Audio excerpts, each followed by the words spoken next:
Leela stepped into the weathered town of Dust Hollow, blood crusting at the edge of her lip, a tarnished silver band clinging to her slender finger. She had no cart trailing her, no kin by her side, just a frayed cloak draped around her like the last echo of a life that had faded away. Folks gawked as she trudged down the main street. They hurled names she never invited. They muttered she was hexed, that her late husband must have ended his own life to flee her shadow. But the truth was different. Her husband had perished in a flood 4 winters back. She'd waited for him in a freezing shack with 1 candle and a single rabbit for sustenance. She buried his coat when hope crumbled into quiet. Then she kept moving until her boots brought her here. Hey folks listening out there, where are you tuning in from today? Drop it in the comments. I'd love to know where this story's reaching you. Dust Hollow wasn't a haven for hearts already scarred. The streets were jagged with spite. People there thought cruelty was power. They said a stranger who stayed silent must be hiding something wicked. They lied because lies came easy. The first week, a young girl splashed a pail of muddy water on Leela's skirt. The second week, the storekeeper struck her for questioning her shorted change. The third week, someone smeared grime on the pew where she tried to sit. The preacher turned his head. The whole town turned their heads. Leela slept behind the old cooper's shop in a half-rotted lean-to. Cold nights sliced her skin like shattered glass. Each dawn she scrambled for coins to survive. She scrubbed boards, skinned game, cleaned rooms in the tavern where weary women smiled through their pain. Every task ended with bruises and harsh words. Every night she walked back with her jaw clenched tight to keep tears at bay. Folks didn't strike her at first. They struck her with their eyes, cold and cruel. Then came the shoves, then the bottles, then fists, always in front of others, always with laughter trailing her pain. Still, she stood quiet. A woman with no one learns to bury her heart deep where no one can touch it. One clear day at the livestock market, the richest rancher in 3 valleys leaned against a post eyeing the crowd. His name was Vark. They called him the Iron Bull because he was strong, reserved, and fearsome when rage took hold. He owned land as far as a horse could gallop in a day. He'd once been wed, though no one spoke of his wife. He'd noticed Leela before, seen how she kept her gaze low but never let it shatter. This time he saw more. A butcher's nephew, named Holt, shoved Leela hard into the dirt for brushing near his stall. She fell before everyone. She didn't cry out. Blood trickled down her chin as she struggled to rise. Some boys hooted like it was a sport. Torrin stepped off the post and moved through the crowd with slow, deliberate strides. He stopped before Holt and stared at him like a hawk eyeing a trembling hare. "You finished?" Torrin asked. Holt smirked. "She ain't your business." Torrin spat a piece of sarsaparilla into the dust. Then he struck Holt once. Just once, hard. The man crumpled without a sound. Silence settled heavy. Dust drifted around them like the world held its breath. He turned to Leela and offered a weathered hand. She didn't take it. Trust was a thing she no longer gave. So he knelt beside her. His voice stayed even, steady. "This ain't kindness, and this ain't pity. I need a wife and I'm done searching. Say yes, and no one will ever lay a hand on you again." Leela scanned the crowd. The town watched with greedy, hateful eyes. She tasted blood on her tongue. She thought of the lean-to behind the cooper's shop, the nights trembling in the cold, the laughter at her back. She nodded once. They were married the next dusk. No chapel, no loud promises, just a paper signed by the deputy and a new ring slipped onto her finger by hands that shook for only a moment. Leela rode with Torrin to his ranch that night. The wind stung her face, but she didn't flinch. His home was a sturdy house of thick timber and stone, standing firm against the vast plains. Inside, everything felt chilled. There was a locked bedroom door at the hall's end, a pot of soup left cold on the stove, untouched. Torrin didn't touch her. He spoke little. He asked nothing of her, but space. Day after day, he worked his ranch from before dawn until stars claimed the sky. When she coughed, he fetched water. When her hands cracked from scrubbing, he brought gloves. When she was too weary to stand, he let her rest without a word. He never raised his voice. He never raised his hand. The house was quiet. filled with a silence that wasn't cruel. It was a silence building something slow but solid. Leela didn't trust him yet. Trust was a seed needing time and warmth. But she slept without fear for the first time in years. That alone felt like a gift heavy enough to buckle her knees. And deep inside, a question stirred. What kind of man saves a woman battered by a whole town? And what kind of past does he carry? Hey, I'm curious, where are you all listening from right now? Let me know in the comments. It's amazing to see how far this story travels. Leela woke each morning to the sound of hoofbeats and the scent of dust rising with the sun. Torrin was always up before first light, already out mending fences or herding cattle. He left quietly, returned quietly, and kept his distance. Not a cold distance, more like he feared breaking something delicate. Leela worked every corner of the ranch house spotless. She scrubbed floors until her hands throbbed. She washed linen stiff with old lye. She patched drapes and mended worn shirts.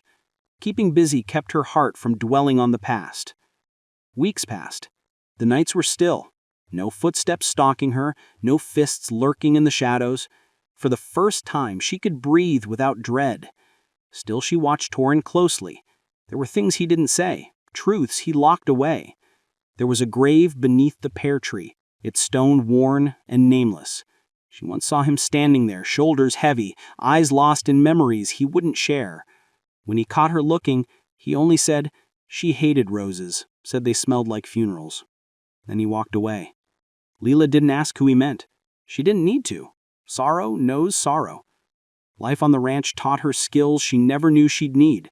She learned how to wash clothes in the stream behind the house, cook meals with what the land offered, and mend saddles with leather strips. When chores were done, she stepped outside, where the endless sky swallowed the world's edges. One morning, she followed Torrin to the barn. She wanted to help, not because he asked, but because helping made her feel less like a shadow. He didn't stop her when she saddled a mule and rode out beside him. The wind bit her eyes, but she felt alive crossing open fields far from cruel stares. Torrin showed her how to mend fences and check cattle hooves. He pointed out where sweetgrass grew near the bluff and where coyotes sometimes prowled. They spoke little. Words weren't necessary. The silence between them felt safe now. One afternoon, Leela said, "Teach me to shoot." She refused to be helpless again, never again. Torrin paused and fetched a rifle from the cellar. He placed it gently in her hands. "It'll kick like a mule," he warned. She aimed at a tin cup on the fence. The gun fired, the recoil knocked her flat in the dirt. For the first time in years, she laughed. Not loud, not wild, just a small sound. But Torrin turned away quick, like he was hiding a smile he didn't want her to see. By summer, Lila could shoot true and skin a hare quick. Folks in town noticed. They stopped jeering. They stopped touching her. Some stepped aside. Others stared, wary and puzzled by this quiet woman who no longer bowed her head. But fear in others always comes from somewhere darker. One evening, a knock came at the ranch door. Torrin was still out checking the fields. Lila opened it and found a stranger standing there, reeking of liquor and sweat, his grin sharp and predatory. "So, you're the new wife?" he said, his voice dripping with trouble. Lila stayed silent. The man tried to step forward. She raised the rifle. He froze, surprise flashing in his eyes. "Tell your husband Cal Varn came callin'," he said. His smile turned vicious. "He owes me, and I collect what's mine." Then he turned and rode off. Lila locked the door. When Torrin returned, she told him everything. His jaw tightened. His eyes turned to steel. "He's not wrong," Torrin said low. "There were debts once, bad ones, men you don't want to cross in the dark." Lila waited for more. He said nothing else. After that night, she looked toward the far hills more often. The wind felt colder. The land seemed to hold its breath. Winter came early that year. Snow buried the fences. Feed dwindled. 2 ranch hands quit, spooked by whispers carried on icy air. Lila and Torrin worked through blizzards with scarves over their faces and lanterns swinging from saddles. She helped bury cattle that froze standing. She sewed his jacket when briars ripped it open. He bandaged her hands when the cold split her skin. They slept in the same bed now. No touching. Just two souls sharing the same hope for morning. One night, in the quiet dark, Lila spoke. "Do you miss her?" she asked. Torin didn't stir. "Every day," he said. Lila stared at the ceiling. She understood then that his heart wasn't ready to love again. Maybe it never would be.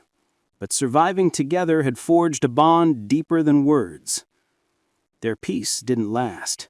A letter arrived at the ranch, delivered by the preacher's son. The church had branded Lila a witch again. Townsfolk wanted blood to cleanse curses they'd invented. Torin read the letter once, then tossed it into the fire. The next morning, he rode into Dust Hollow with Lila behind him. He strode into the church, stood before every fearful face, and spoke in a voice that rattled the walls. "If any one of you touches her again, I'll bury this town myself." When he turned and walked out, people parted like death walked with him. But hatred, once roused, doesn't quiet easily. That night, someone nailed a dead hare to their door. Lila's hands didn't tremble as she pulled it down. She scrubbed the blood off the wood, loaded her rifle, and set it beside the bed. She lay down beside Torin, turning to face him for the first time. His eyes opened. He looked at her. The space between them was no longer empty. It was a vow the world would soon try to break. The winter wind wailed like a warning through the bare trees around the ranch. Lila slept with a rifle by her cheek. Every night she listened for hoofbeats, for men hiding in the shadows, for the ghost of fear she once knew too well. Peace is never given, she'd learned. It must be fought for. Weeks passed before the danger showed its face again. One morning, the cattle scattered like they sensed a predator. Smoke rose from the west pasture. Torin and Lila rode hard toward the blaze, sweat freezing on their faces, though snow still blanketed the ground. The fire roared through dry brush like a starving beast. They beat it down with soaked blankets and dirt until the flames died to charred embers. 3 cows lay burned in the grass. On a flat stone by the stream, someone had carved a single word: witch. Torin's jaw tightened. He said nothing, but that night he sharpened his knife again and again until his fingers bled. She cleaned the blade and wrapped his hands in cloth without a word. They understood each other. The silent vow between them grew stronger. The next day, they rode into town. The tavern went silent the moment Lila stepped inside. A drunk man in the corner sneered and muttered something about hexes. Torin hit him so hard his body crumpled like a discarded coat. The sheriff watched from his porch and didn't move. Fear now worked in their favor. But fear doesn't erase old enemies. 3 nights later, Torin came home late with mud on his boots and blood crusted on his wrist. Lila saw a shadow in his eyes, darker than night. There was a name he hadn't yet spoken, a name the stranger at the door had warned about: Cal Varn. Lila found Torin on the porch, staring toward the far bluff. "He's coming," Torin whispered. "He wants to take everything, the land, the cattle, you." Lila felt her stomach twist, not with fear, but with rage so deep it tasted like metal. "I won't be taken," she said. "You could run," he told her. "Ride west. Find a place that doesn't know your name." Lila shook her head. "I didn't marry you to run. I've run enough." The next evening, hoofbeats thundered across the dark hills. 5 riders appeared on the bluff, shadows against a blood-red sunset. They stared down at the ranch house like coyotes eyeing prey. Then they turned back into the night, a warning. The second visit came with bullets. Glass shattered in the kitchen. A fence post splintered inches from Lila's shoulder. She dropped to the porch and fired, hitting one of the horses. The animal screamed. Men cursed. Gunfire lit the dark like lightning. Torin, shot in the arm, fought on his feet, refusing to fall. Then silence. They vanished into the night again. Lila dragged Torin inside, bandaged his wound while he grit his teeth. "They'll return," she said. "Yes," he answered, "and I may not stop them next time." "Then I will." Before dawn, Lila saddled the mule. She packed food, water, and the rifle. Torn tried to stand, but pain felled him. "You don't know what Varn is," he breathed. "I know what I'm not. I'm not weak anymore." Leela rode alone toward the canyon beyond the bluff, following the blood Varn had left behind. The land there was barren and twisted, the trees bare like broken bones. She tracked footprints through dust and briar until she found their camp in a hollow of stone. She waited until night, then slipped into the shadows like a ghost. She moved without sound, the knife steady in her hand. The first man never saw her coming. The second died before his scream could finish. Gunfire erupted, horses reared. Cal Varn stepped into the firelight, a cruel smile glowing. "You think you can end what we started?" he asked. "I already did," Leela replied. They circled the fire, flames dancing in their eyes. He drew first, bullet grazing her arm. She fired back and missed. The air tasted of smoke and death. Varn lunged, they fell hard. He struck her face, but she bit down on his hand until bones snapped. With all her strength, she drove the knife into his ribs, once, twice. He gasped, mouth wide in shock before falling still. The world slowed. Leela rose, trembling but unbroken. The fire burned their camp to ash. She took Varn's gun as proof and left the canyon behind. The journey back nearly broke her. Fever blurred her vision, mud swallowed her boots. Vultures circled, waiting for her to fall. But Leela didn't stop. She had a husband waiting. She had a home. She collapsed at the ranch gate as dawn painted the sky gold. Torn carried her inside. He cleaned her wounds, stayed by her side until her breathing steadied. On the fourth morning, Leela opened her eyes. "It's done," she whispered. "I know," Torn replied. He lifted his hand to her cheek, hesitant but gentle. "You are safe." Safe.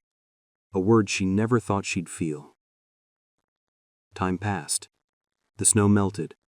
The ranch healed. Folks in Dust Hollow no longer looked at Leela with hate. They looked with fear, respect, and something close to shame.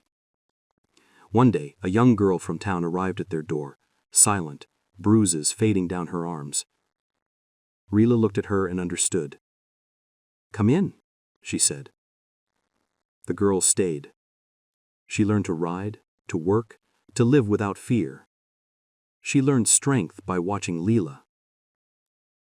Seasons turned. The pear tree bloomed with white flowers like soft lanterns. Torrin grew older. Leela stood taller. When the time came, she buried Torn beneath the tree beside the old stone, marking his grave with the shape of a bull. She stood long in the wind, her heart breaking and healing at once. Leela didn't cry weakness. Crying wasn't weakness. She walked back to the house, rifle against her shoulder, the girl beside her. No one dared come near their land without cause. Leela had been beaten, she had been cursed, she had been treated like nothing. But she survived. She stood up. She became someone the whole frontier would never forget. And now she was the one who decided what peace looked like. If you enjoyed this story, please give it a like and subscribe for more tales like Leela's. It means the world to keep sharing these stories with you all.